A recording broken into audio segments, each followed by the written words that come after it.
two managers joined similar organizations at about the same time. On the first manager's first day, she spent a little time in the morning signing in, doing paperwork. She had lunch with her boss. She met with her direct reports in the afternoon and took them through her vision and her priorities and some important things that they needed to know about how to work with her. She wanted to lay the groundwork and as one of my friends says, give them the user's manual for her so that there'd be no misunderstanding. She then met with her buddy, who walked her around the office and did a whole series of meet and greets. And at the end of the day, she went home feeling very good. She felt that she'd been welcomed, she felt that she'd made an impact on people, and that she'd accomplished her goal, that people were excited that she was there and they understood just how valuable she was going to be. Good stuff. The second manager did none of these things. 3 months in, the first manager was in deep trouble.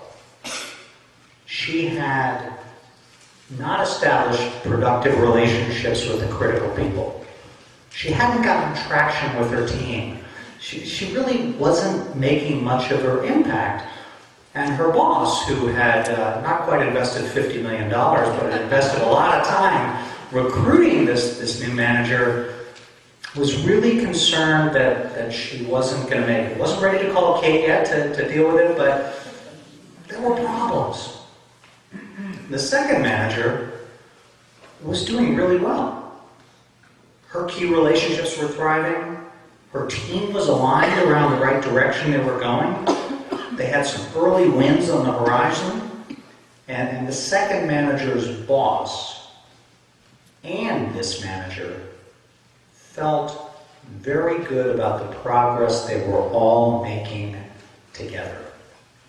Keyword, together. So, how many of you remember, it's not a real question, but do you remember that your mother used to tell you never to swim alone? We're getting into the summer season, it's worth remembering, never swim alone. It's really good advice. It's particularly good advice if you're going into rough waters. And I gotta tell you, anybody joining any organization today is jumping into rough waters. And none of these people should be swimming alone. Now, they need help. Don't get me wrong. Buddies are useful. Mentors are useful. Coaches are useful. Touchstones are useful. I don't care what you call them. These other people, they're useful. They're good. And I'm not in any way denigrating them. But far and away, the critical relationship, it's always, always, always between the new employee and his or her boss. That is the transformational partnership. That's the one that has to work. So our second manager's boss had worked really hard to establish this transformational partnership with her by doing 3 important things that the first manager's boss had not done. The boss had gotten a head start on the whole process. The boss had leveraged a set of consistent messages. And the boss had done whatever was appropriate and necessary to help his new employee deliver. So those are the 3 key points that I want to talk about. Getting a head start, leveraging the message, and helping the new employee deliver. So let's talk about the head start.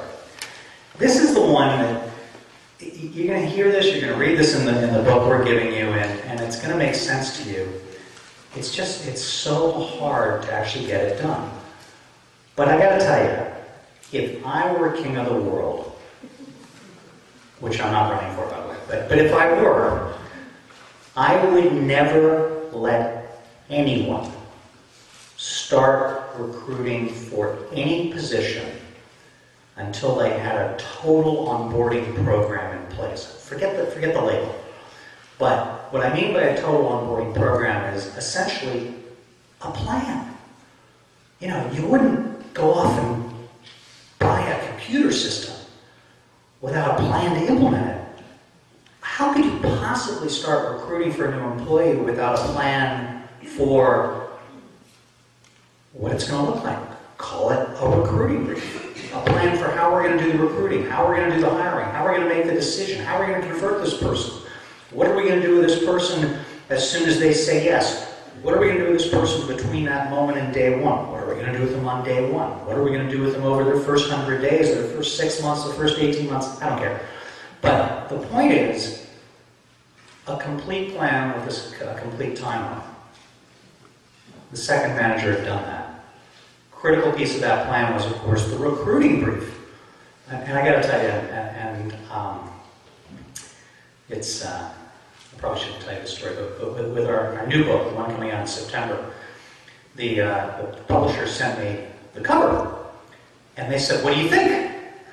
And I said, "I can't tell you what I think. I haven't seen the creative brief." And I said, "What do you mean creative brief? We're looking for a sophisticated cover." I said, "No, not good enough. I'm trained in marketing. I need a brief. I need a strategy."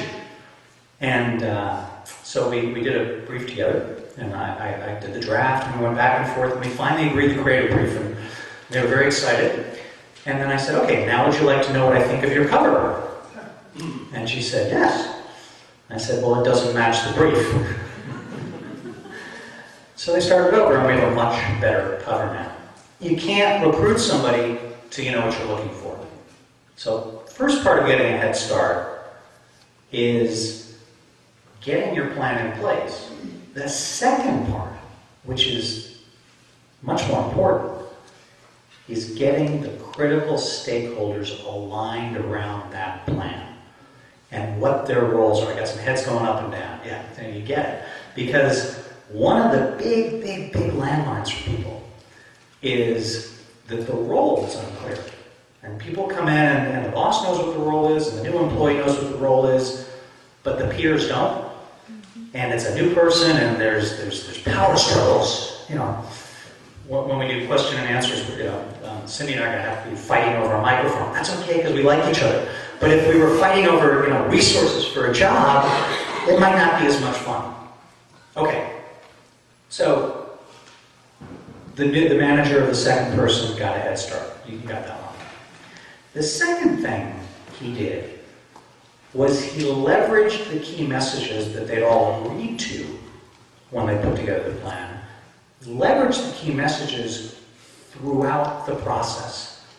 You just can't be one organization while you're interviewing and give people pressure interviews and not be nice to them, and then flip on a dime when you decide to make them an offer and try to convince them that you're a warm, loving organization. It just doesn't work. People figure this stuff out.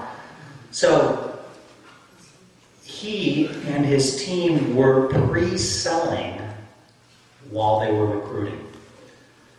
And then he was very careful to take into account the feelings of the new manager and her family during the conversations around whether or not this was the right job with her, which is very different than trying to sell her on taking the job. I mean, we're talking about win-win-win. When you're offering somebody a job, win-lose or lose-win just doesn't work, because it comes back to bite you sooner rather than later. It's got to be good for everybody. And I got some ideas on that we can talk about later if you want. But so she took into account these feelings, and then they had conversations about whether it was right, and it was. And then she did this due diligence thing. This is a game changer for you. So imagine if you would, you're recruiting me to come work for you, which, you know, none of you want to do. But so you offer me the job, and you know, we've agreed on all the terms, and you take me to lunch. I like lunch. And you take me to lunch, and you offer me the job, and I say yes. What do you say? Great. Start tomorrow, whatever, it doesn't matter. You're all wrong. You're not wrong. But I suggest what you want to say to me at that point is, fantastic, wonderful, you